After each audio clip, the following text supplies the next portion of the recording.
So this isn't meant to be a be-all and end-all to just to how to write, but it's just something you can get ideas from and just pick and choose the things that'll help you.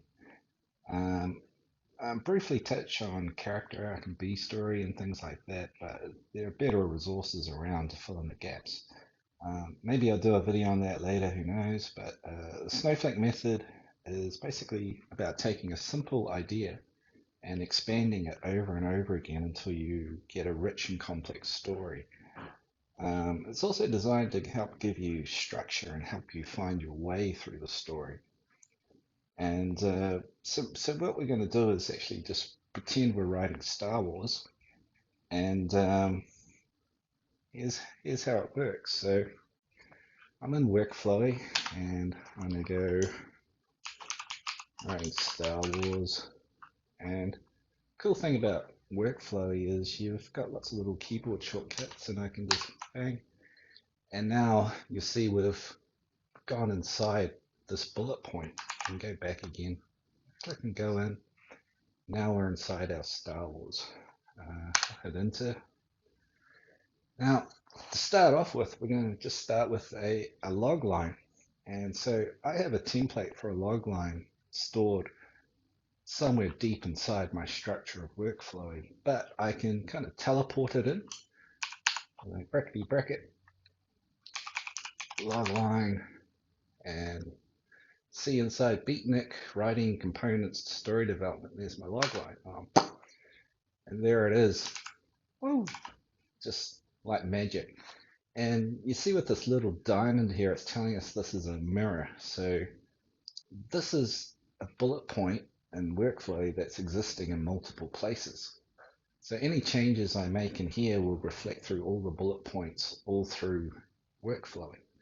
So I want to detach that. Detach mirror. And so now I've got a copy that I can write in this and won't affect anything else. So our inciting incident where everything goes wrong is Luke finds plans to the Death Star. Right, and our protagonist is a young farm boy with a lack of confidence or self-esteem, shall we say. So that's going to be our character arc. Maybe I'll put this down here. Flaw. That's his flaw. Lack of confidence or self-esteem. And so with protagonist, we're never going to use a person's name in our logline. We're just going to say what their occupation is, if they're a widower, if they're a farmer, an architect, whatever it is. Some kind of description of who they are, because the name doesn't tell us who they are. And the thing about a flaw is if we tell the reader what the flaw is of the character, obviously we know what the end of the character arc is. Luke's going to learn, become a confident person at the end of the story. By telling the flaw, we also tell the incomplete arc of this character. Let's go. Save the galaxy. Antagonist, warlord with magical powers. And external states is save the galaxy. Alright. So we do that, and so now we can come up here, and now that I have those pieces, I can write after finding plans to a planet destroying super weapon, young farm boy with low self-esteem must save the galaxy from a warlord with mysterious powers. And I got save the galaxy twice. Let's return plans to the rebel alliance. Oops.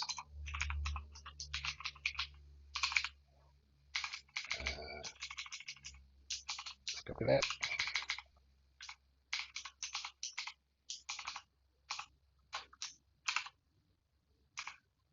And must return plans to Rebel Alliance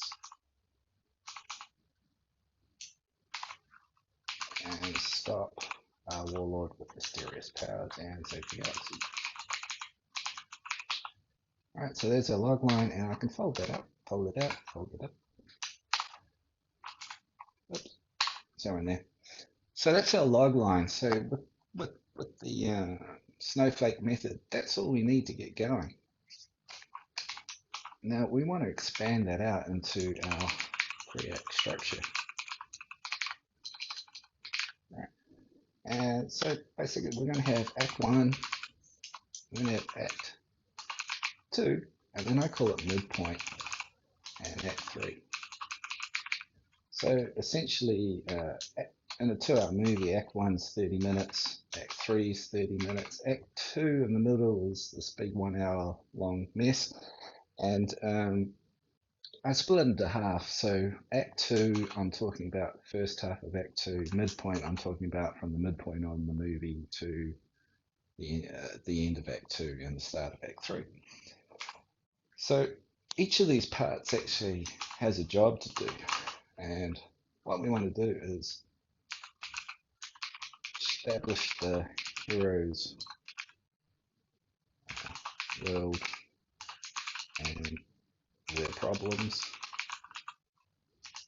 and the inciting incident. Alright. Act 2, I like to call it red herring.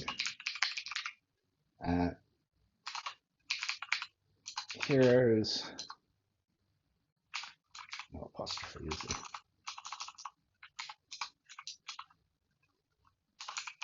First attempt to fix things only makes things worse.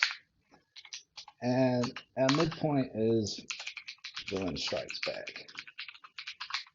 So essentially, this is the point where the villain goes, what's this dude doing? Like, he's causing me problems. And the villain goes, I'm going to stop this guy before he gets in my way. And so he smashes the hero. Act 3, final showdown.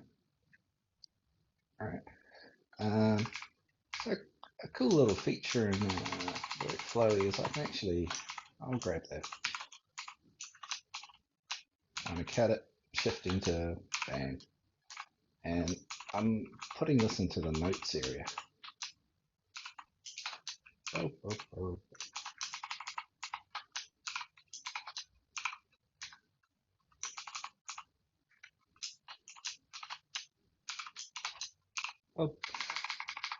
And so what I'm going to do is, okay, so establish the hero's world and their problems and the inciting incident. So Luke is a farm boy who dreams of leaving the farm. Uncle won't let him. And then from our log line, we already know he's going to find plans to planet destroying super weapon. So I can just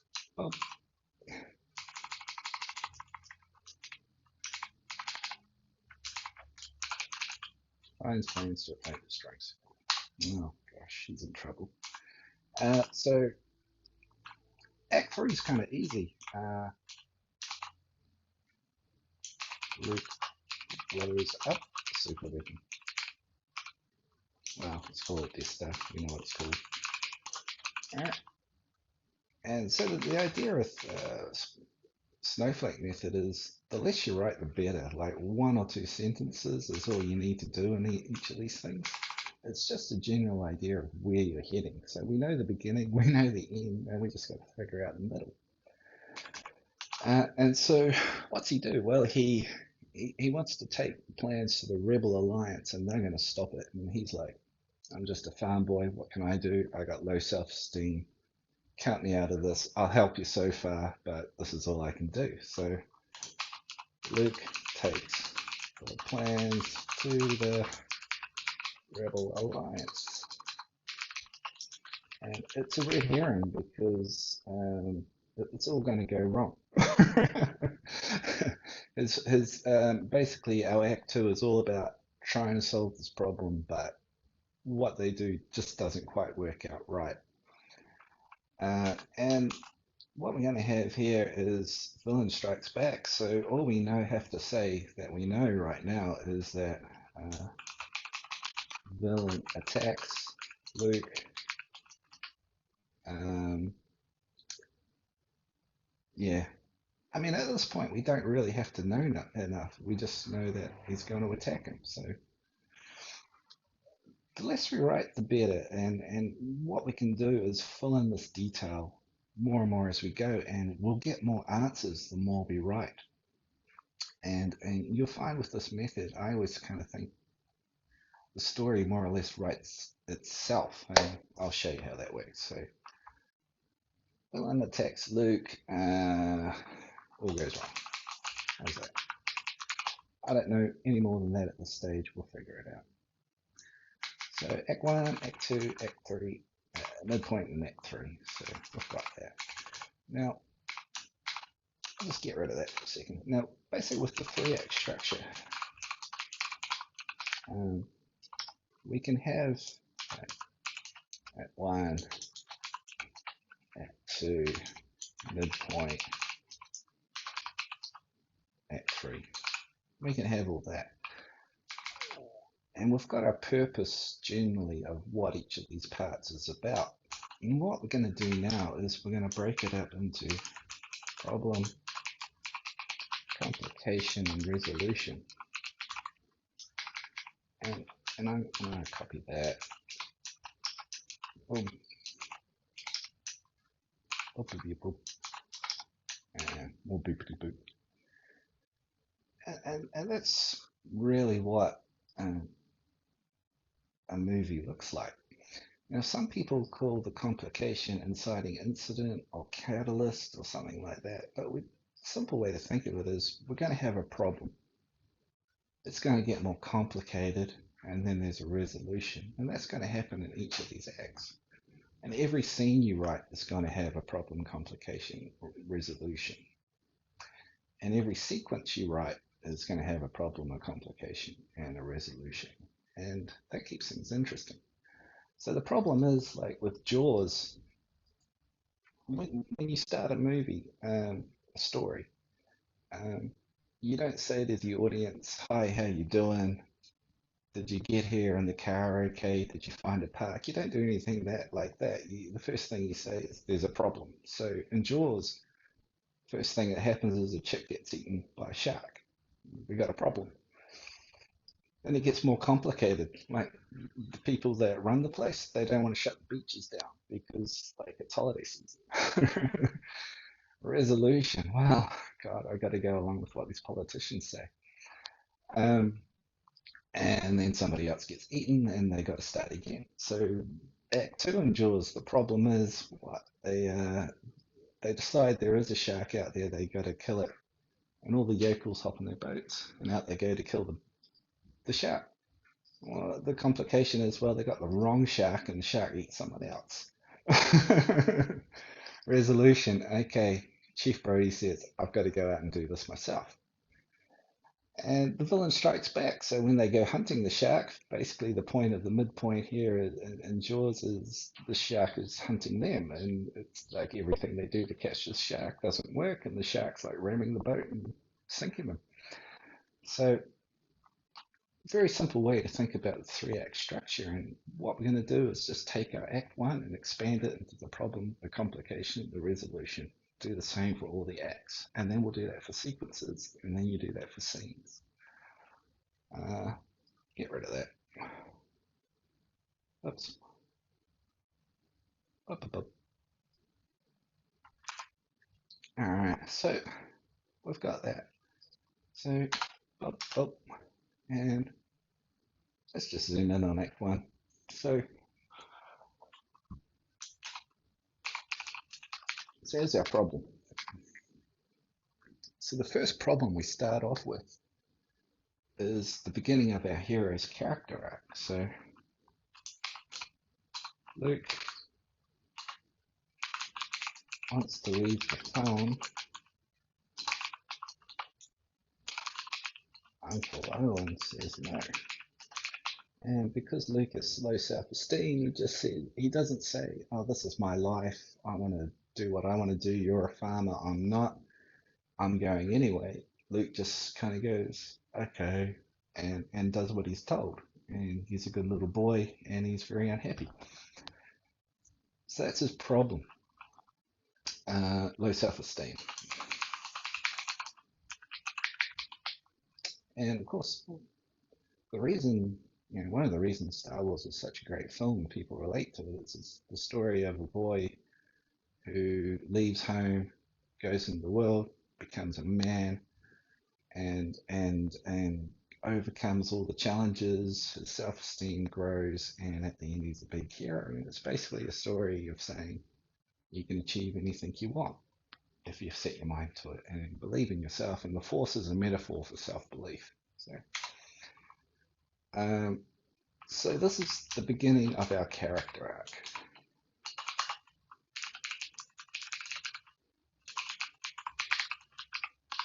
All right, so now we're going to have our complication. Complication, Luke finds plans to Death Star. Empire is after the plans. And very simple plan, we don't really have to know any more than that, really. So resolution. Cool thing about this is we can look down here and say, well, in Act 2, Luke takes the plans to the Rebel Alliance. So in this resolution, Luke decides to take the plans to the Rebel Alliance. And that's really all we have to know. So, so Luke's going to have another problem. So it wouldn't be much of a movie if the Rebel Alliance was living next door. It'd be over pretty quick. So Luke needs to get off the planet. Hasn't got a ship. And so what we can do is just sort of make up, hires a ship. Dude, let's call him Han Solo. Wants too much money. So everything we do is a problem. That's how we keep things interesting. It's not like he gets on a bus and goes and there's no, it's just buys a ticket and off he goes. It's like he's got to go to a smuggler. You can't trust the smuggler. He seems like a dodgy guy. He sort of just shoots people at random in bars, and he wants too much money. So problem. Now the complication is, wow, let's got to think about this a bit.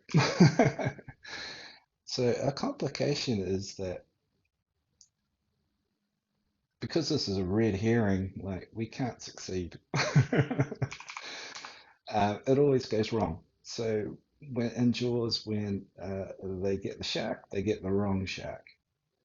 So in this case, in Star Wars, when he takes the plans to the Rebel Alliance, it'd be a shame to have a movie with a planet-destroying super weapon that doesn't destroy any planets. So what if Luke arrives at the Rebel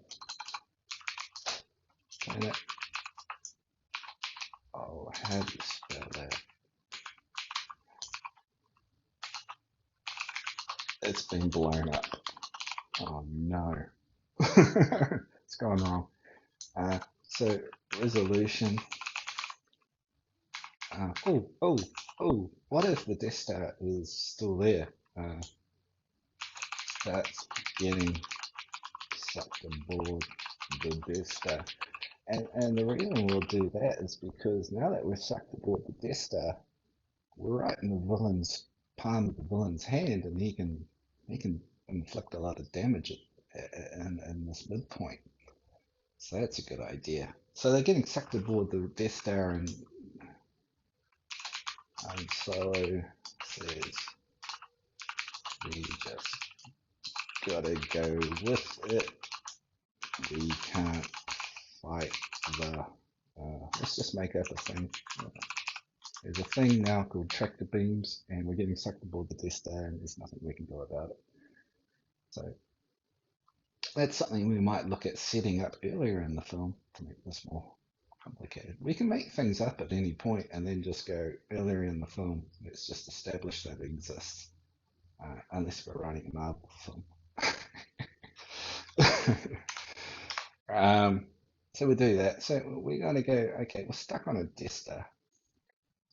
Let's go down here. So we're going to have a problem, and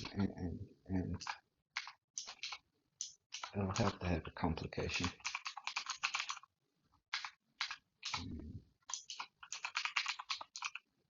Resolution. Magical. So what's our problem going to be? Well, this stuff on the Death Star, and we obviously got to get out of here to blow the bad guys up at the end of the movie. So we got to turn off the tractor beams. Alright, so we'll send someone to do that, and there'll be some daring do and fighting.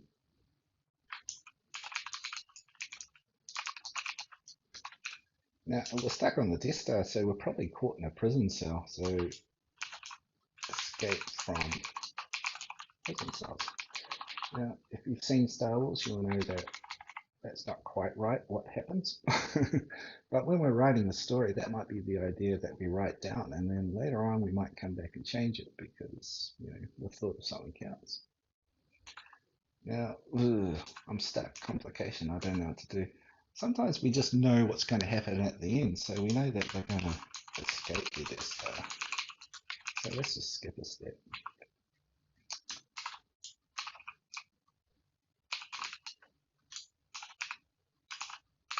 All right. But, okay, so the rebel planet got blown up.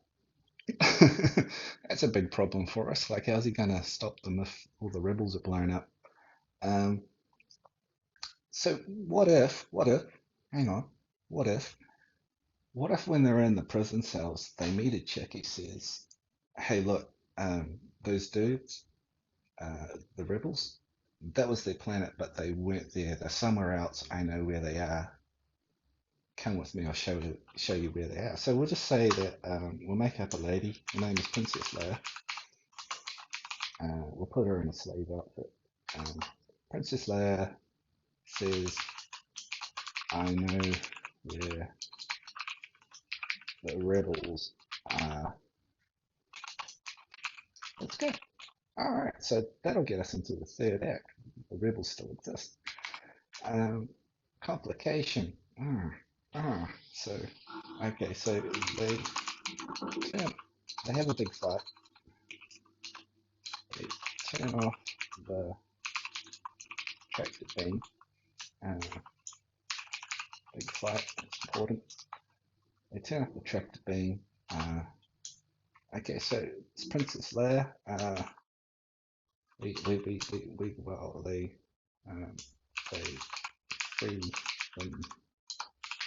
themselves and Princess Leia.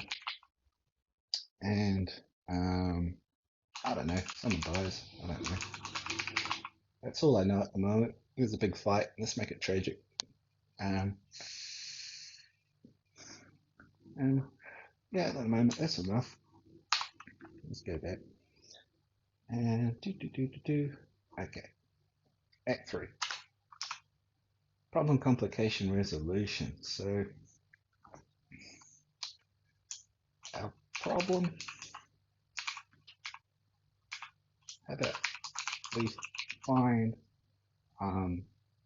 the rebels, they analyze the plans, and the weakness is a small hard to shoot thing. Right. Complication, they have a big fight. Blow up the Death Star. Magical. And then resolution. Gosh. They have a party, hand out medals. Luke is the big hero. The girls like him.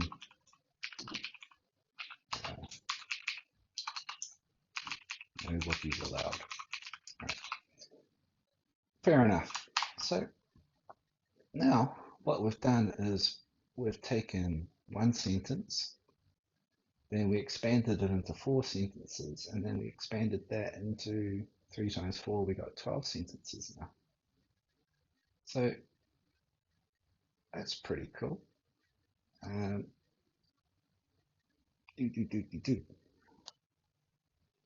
So what we can do is, all this can kind of get a little bit messy. Do I want to do this yet?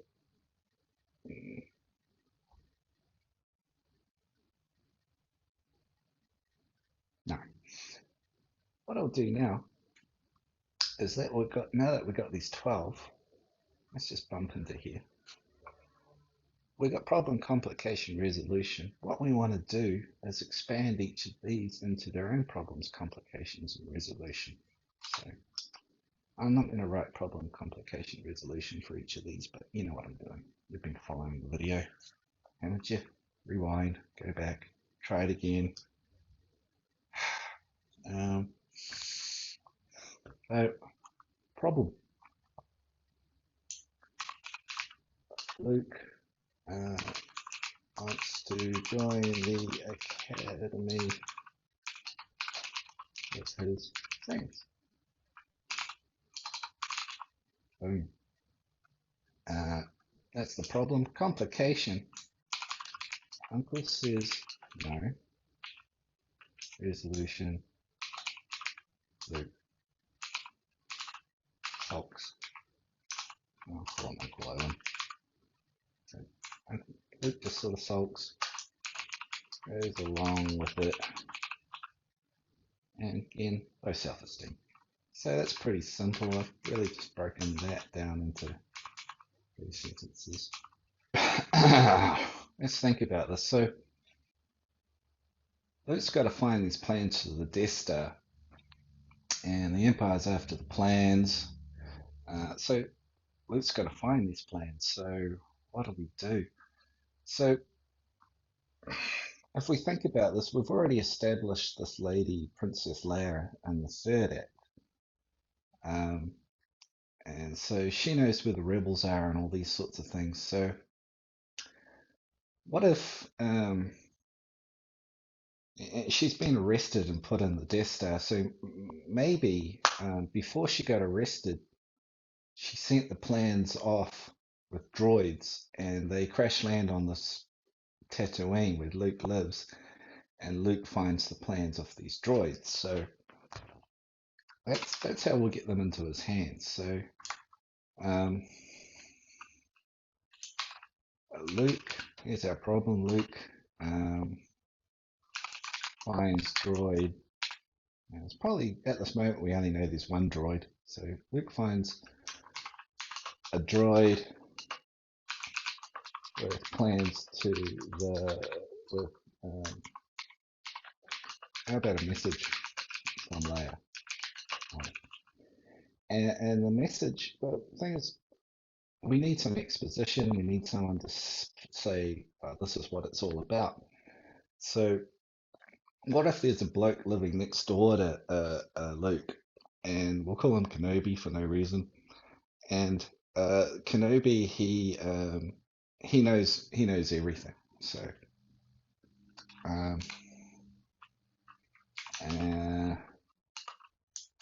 droid wants to be taken to a war hero named Kenobi. So Luke takes the plans to Kenobi, and complication is he wants Luke to come with him. Luke says, "You're crazy." Like, there's no way I'm doing that. And oh, that'll be our resolution. Bada boom. Alright. So Luke decides to take the plans to the Rebel Alliance. So we got to change his mind. So problem is, Luke goes home, and we know up here that the Empire's after the plan. So Luke goes home, and complication is Empire has killed his family when they come looking for the plans. Alright.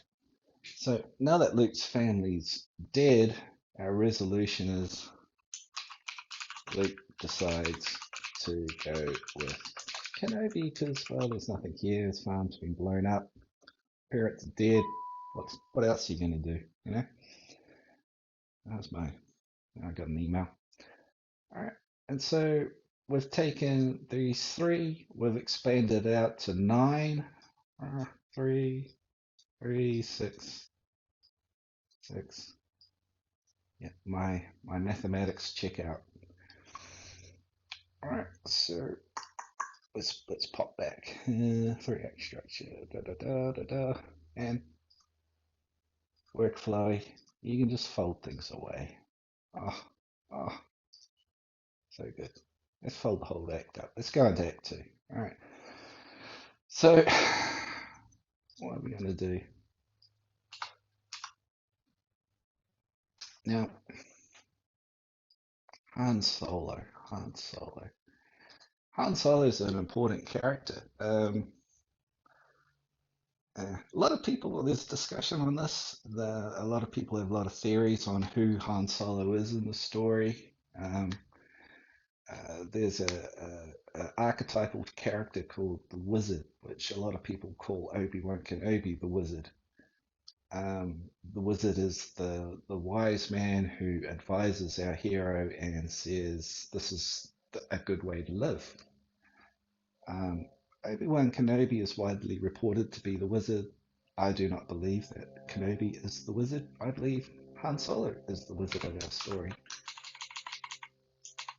The Wizard, I like to call him the ally. Han Solo is our ally. He's our advisor to Luke. And the reason for that is Han Solo is the complete opposite of Luke. He is everything Luke needs to be, with some flaws of his own. Where Luke has low self-esteem, Han Solo is bursting out the seams with self-esteem. He's very assured of himself. And Luke and Han Solo is the guy who gives a lot of great advice and becomes like a father figure to Luke.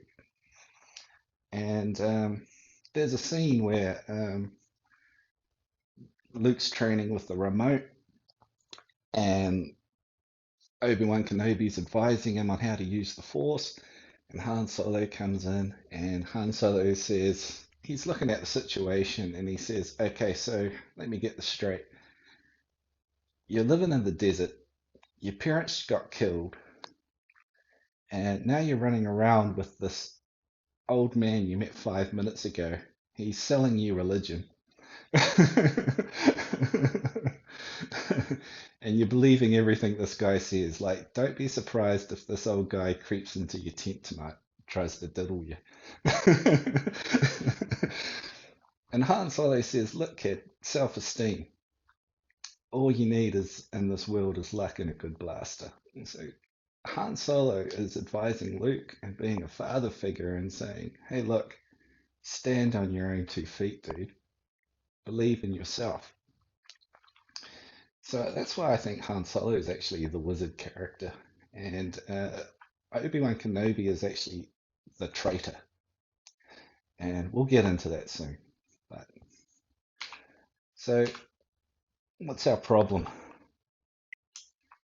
Uh,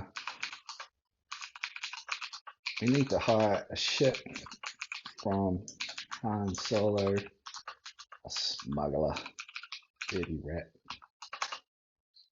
Wants too much money, but they agree. Okay. Complication.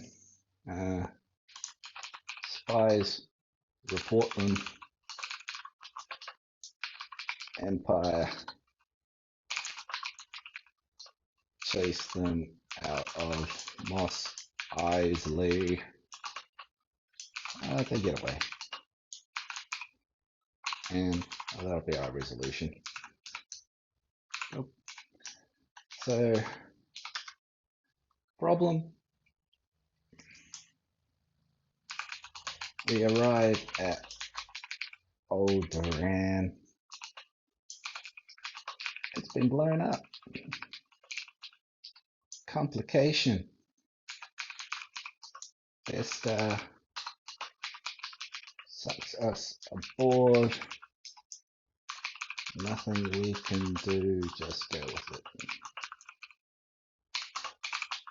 Yeah, and Han Solo, very interesting character. Like, you gotta remember, there's a scene where they're getting chased by TIE fighters, and Luke blows one up, and he's really excited because he's kind of like out there in the universe having adventures, and he's like, his confidence is growing. Here's his character arc. His confidence is growing. He's been swinging across bridges with princesses. He's been shooting stormtroopers. He's kind of winning, getting his thing. His confidence is growing. They're shooting these TIE fighters. He's excited. He goes, hey, I got one.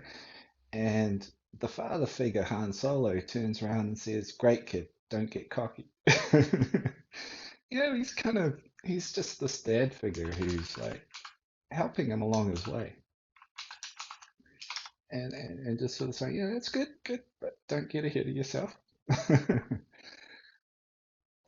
So, have I done this wrong?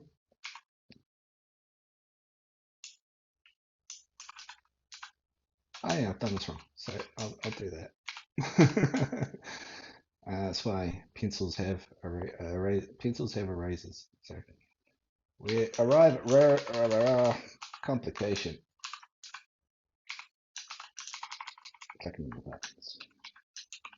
It's been blown up. Resolution. Everyone's confused.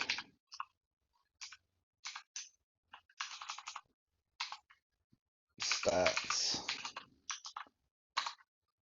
sucking us aboard.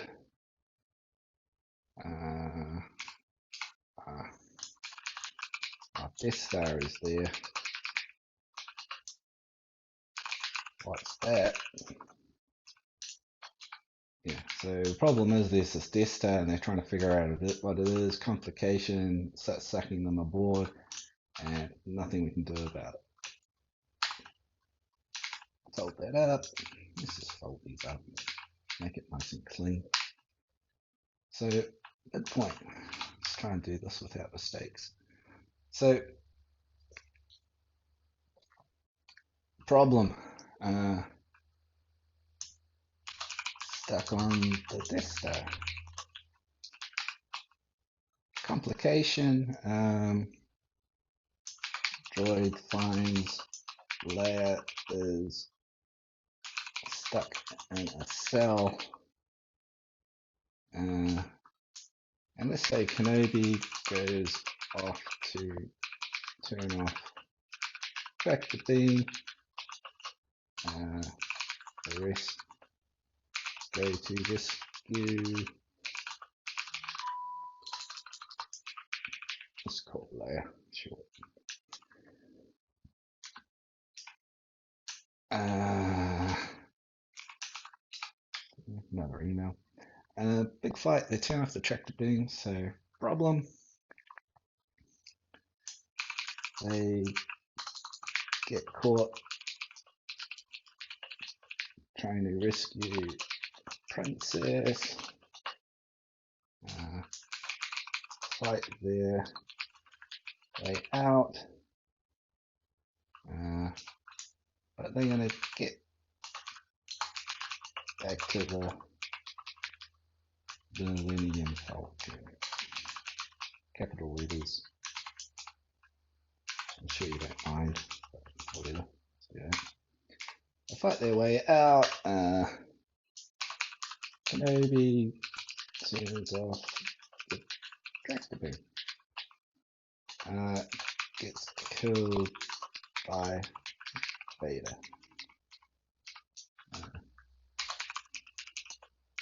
Now, Kenobi, like I said, is, I think, the traitor character. Obi-Wan Kenobi is actually kind of a prick when you get down to it. A lot of films, they'll have the ally character or the wizard character, and they'll also have a traitor who betrays everyone, a friend within the myths who betrays everyone. So a clear example of that is like in The Matrix, you got the guy Cypher, and Cypher's part of the team, but he goes to the agents and he says, look, I want to be put back into the Matrix. I'll sell my team out. I'll tell you where they are. And then he starts unplugging them when the villain strikes. Very nasty traitor, very clear cut. Kenobi's a little bit of a shadow character where it's a little harder to see his betrayal. But in the context, if you look at all the films in Star Wars, you'll see Kenobi does a lot of bad things. Kenobi knows Darth Vader is Luke's father, doesn't tell him. Kenobi knows Princess Leia is Luke's sister, doesn't tell him. Now, Kenobi, when he fights Vader, he's fighting away, and then when Luke turns up, he looks at Luke, he raises his sword, and he lets Vader kill him.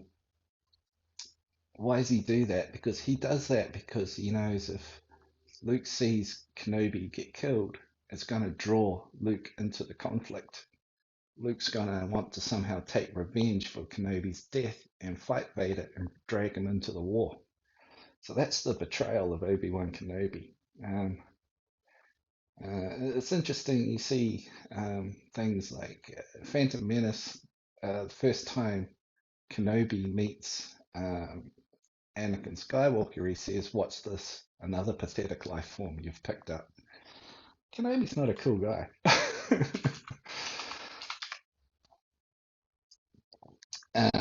So Luke escapes the Death Star. So they get off the Death Star, fight off Complication, fight off TIE Fighters. Great kid. Don't get cocky. And resolution. They get away. And Leia knows where the rebels are. So they go there. The cool thing about what happens here is when they get away, the Empire have put a tracker on the Millennium Falcon. So they, when Luke and Leia turn up at Yavin 4, the Empire in the third act knows where they are. So part of this whole second act is a red herring, really, with the villain strikes back broken into the second half. Now, when they try and get the plans to the Rebel Alliance, they actually achieve this at the end of the second act. Like, they've escaped the Death Star, they're on the way to the Rebel base, the new Rebel base, but there's a tracker on their ship that's leading the Empire to where the real rebel base is. And so when the rebels get the plans and they're analyzing them, they then find the Death Star has turned up on their doorstep and is lining up a shot to blow them up, which creates this ticking time bomb situation where they've got to blow up the Death Star before the Empire blows up their planet again. And so the red herring of this is they do succeed in getting the plans to the rebels, but when they get the plans to the rebels, they've also brought the Empire straight to their doorstep. And so their plan has kind of made things worse. Yeah. Hero's first attempt to fix things only makes things worse. So they do achieve their goal eventually, but that makes it all worse. Oh, screenwriting. So Act 3, we got to blow up the Death Star. So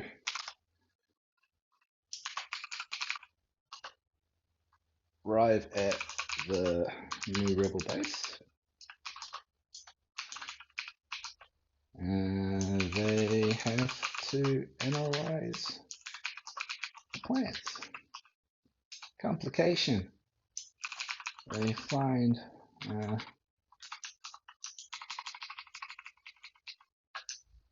overbuild writes itself. They find a weakness.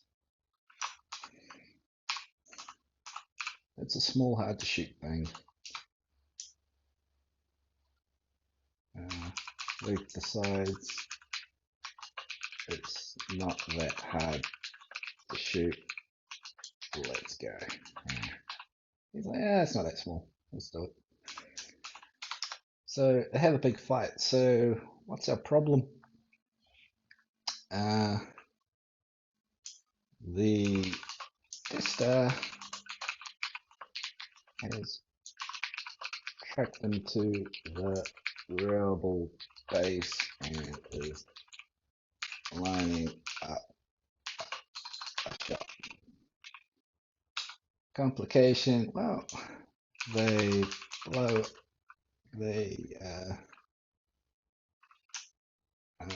well, basically, Darth Vader is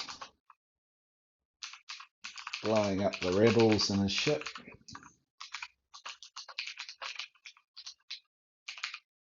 Lining, how do you spell it? I don't know.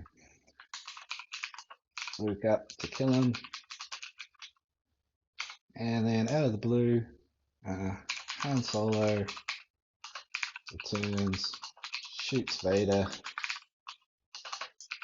They blow up the Death Star. Alright. And problem complication resolution. They have awards party. Basically, that's just kind of the end. Have the awards party. Done. Alright, so we've got all that and we can expand it out, and gosh, we've got a lot of stuff here.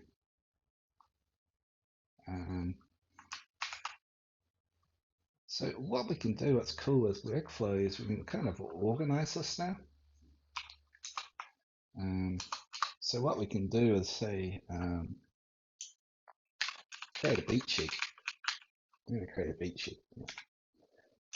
And we might break this up a little. Go Act 1, Act 2, midpoint, Act 3. And now what we're going to do is we're going to copy all these beats. I want to expand all this. That's a good way. Let's do this. So I'm just going to do Act 3 here. So I've got that. So what I'll do, I'll select that. I'm going to hold down the Shift key and I'm going to drag that down here. And see, arrive at the new base, at the new rebel base. That's down here, and these are these mirrors. So if I change blah blah blah blah blah, you'll see up here blah blah blah has been added in, and if I delete blah blah, deletes down here. So I'm going to do that for all of these. I'm going to grab that, boop, and I'll even grab that one. Boop. Get rid of that. And I'll do the same thing here. Grab that, hold down shift.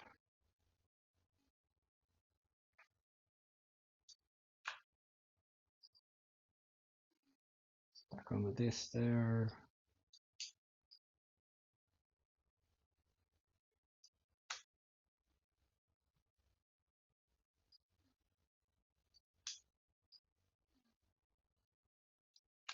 Boop. I'll do that, Add two.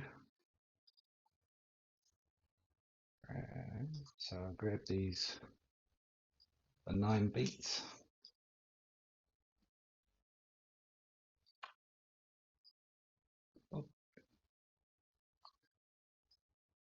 And you see you've got the diamonds here, and these ones don't have diamonds, so these are the next ones I need to do. Boop. Boop. Boop. Beep, boop. Boop, boop. And one more.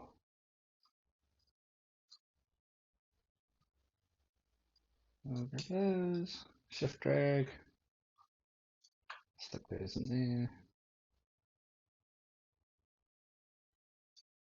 there. Those. Shift drag. And you can do this a number of ways. You can mirror. Those in copied. And V. Just Control Command V on a Mac. And there you go. And so what I've done now is I've just created kind of a basic beat sheet.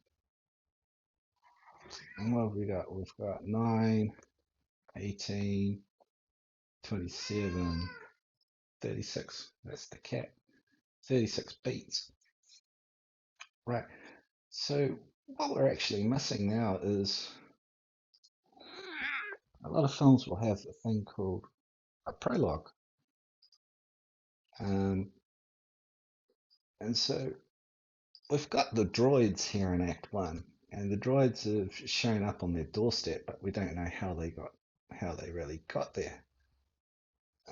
So we're going to add a prologue. And I don't know, some people don't like prologues, but I think they're cool. So prologue generally scene sets up the story without the hero. Yeah. So problem, complication, resolution. So Princess Leia gets arrested at some point. And she's got to send the droids to Luke's house. So Leia puts a message on the droid and sends it off in an escape pod. And probably before that, Leia's ship gets ordered by the Empire. And maybe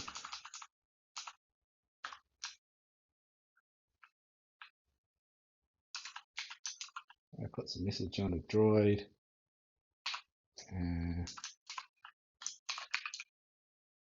Leia gets arrested by, let's establish the villain.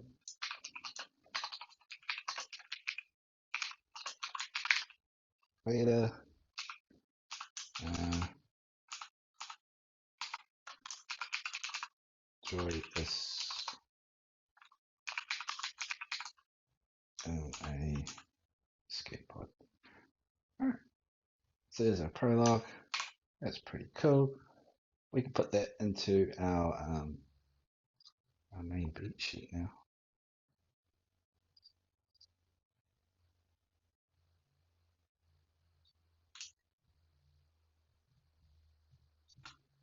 Oh.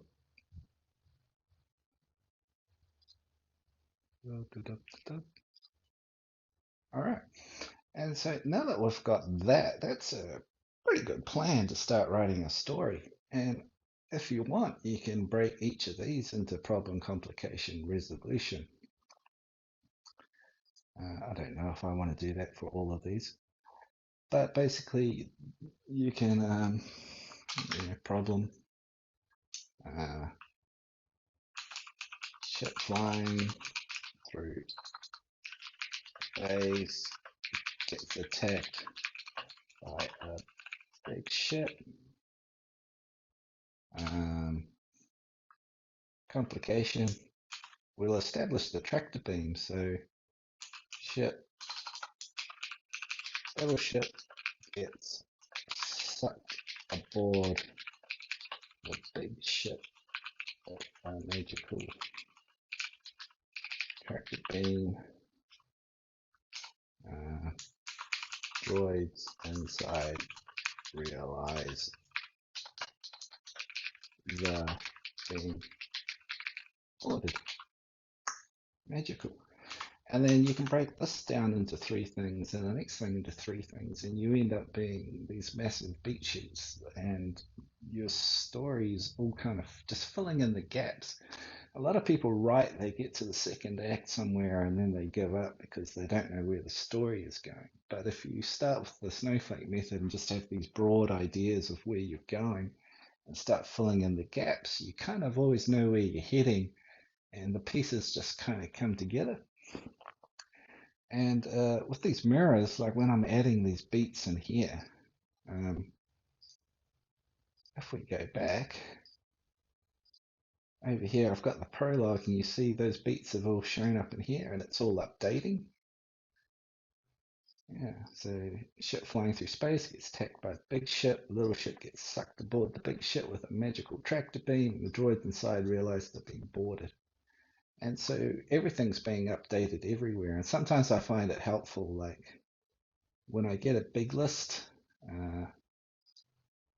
like this, it can get kind of, sometimes you just want to know what the general purpose of the act is. What's the general purpose of the sequence is. And so it is helpful to go back and go, okay, this is the bit where Luke wants to leave the farm, or this is the bit where he finds the plans. So that's my mission, and that's what I'm achieving when I break these things down. And then sometimes when you're actually writing, you just want to know the beat by beat of what's happening. And it's cool. You can just go, I'm just dealing with Act 1 today. Or I've written Act 1, so I'll hit complete. And that grays all that out. And then I know today I'm writing Act 2.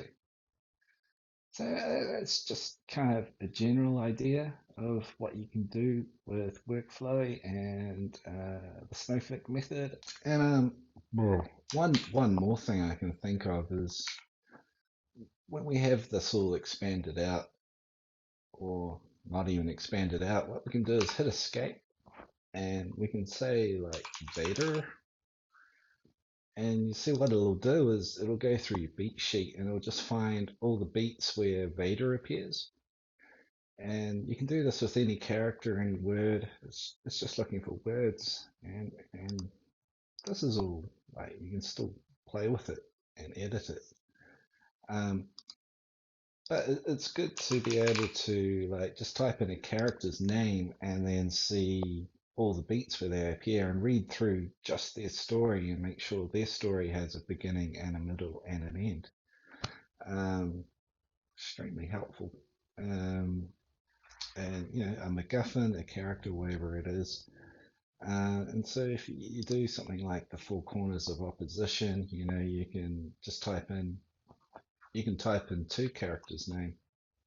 You go beta and layer, and now it's just finding the beats where it's got both those characters in it. So that's extremely helpful. And obviously in a more complete beat sheet, it's going to work better. If I do a search and I'll go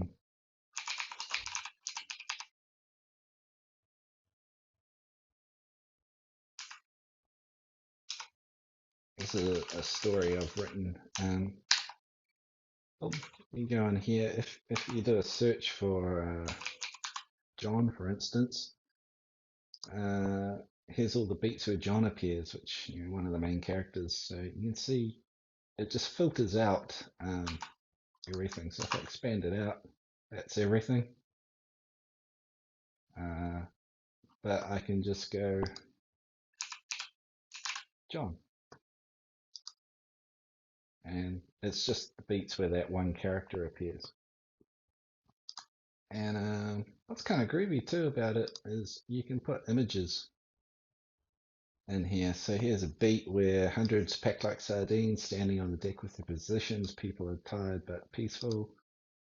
And there I've included an image to, this is kind of a historical story I've been working on. So you can fold everything up and out, and then like Lady Liberty is under construction, blah blah blah. And so I've just put in some pictures of what it was like in 1930 underneath the beat, so you can refer to this when you're writing, and you got your pictures to go, oh yeah, that's what I need to capture. So, extremely cool. Great. I hope you that helped and you learnt something, and bye.